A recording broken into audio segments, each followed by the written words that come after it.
जयकारे माँ शेरा वाली दा, बोल साचे दरबार की जय। आज हम दुर्गा स्तुति का 13वां और अंतिम अध्याय अध्ययन करते हैं। आइए।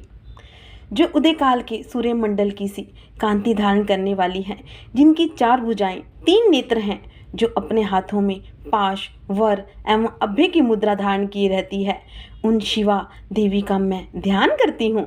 ऋषि कहते हैं, हे राजन, इस प्रकार मैंने तुमसे देवी के उत्तम महात्म्य का वर्णन किया, और जो इस जगत को धारण करती है उन देवी का ऐसा ही प्रभाव है।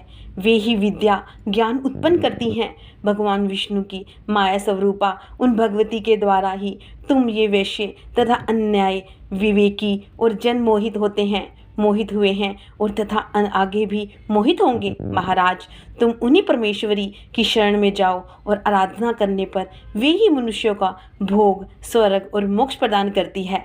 मार्कंडेय जी कहते हैं, मेधा मुनि के ये वचन सुनकर राजा सूरत ने उत्तम व्रत का पालन करने वाले उन महाभाग महर्षि को प्रणाम किया। वे अत्यंत ममता और राजप्रहण से बहुत खिन्न हो चुके थे, और महामुनि इसीलिए विकृत होकर वे राजा तथा वेश्या तत्काल तपस्या को चले गए, और वे जगदम्बा के दर्शन के लिए नदी के तट पर रहकर तपस्या करने लगे। और वे वेश्ये उत्तम देवी सूतक का जप करते हुए तपस्या में प्रवृत्त हुए, और वे दोनों नदी के तट पर देवी की मिट्टी की मूर्ति बनाकर पुष्प धूप हवन आदि के द्वारा उनकी आराधना करने लगे।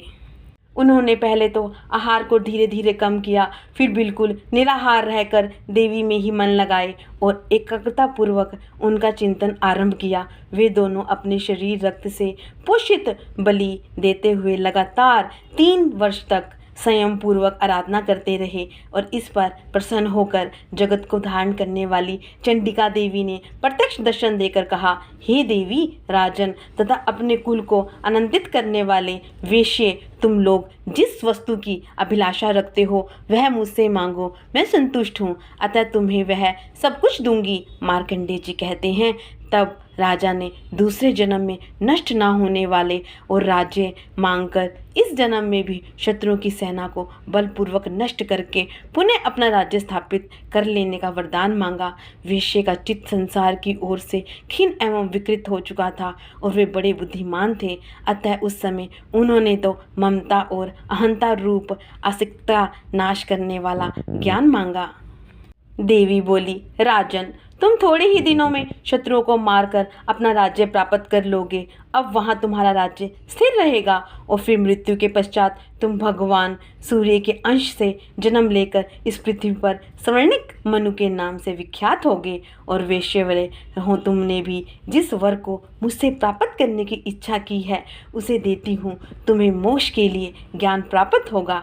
मार्कंडेय जी कहते हैं, इस प्रकार उन दोनों को मनोवांछित वरदान देकर तथा उनके द्वारा भक्ति पूर्वक अपनी स्तुति सुनकर देवी अंबिका तत्काल अंतर्ध्यान हो गई, और इस तरह देवी से वरदान पाकर क्षत्रियों में श्रेष्ठ सूर्य जन्म ले स्वर्णिक नामक मनु होंगे। इस प्रकार से दुर्गा सप्तमी का यह पाठ संपूर्ण होता है। प्रेम से बोलो, जय माता दी।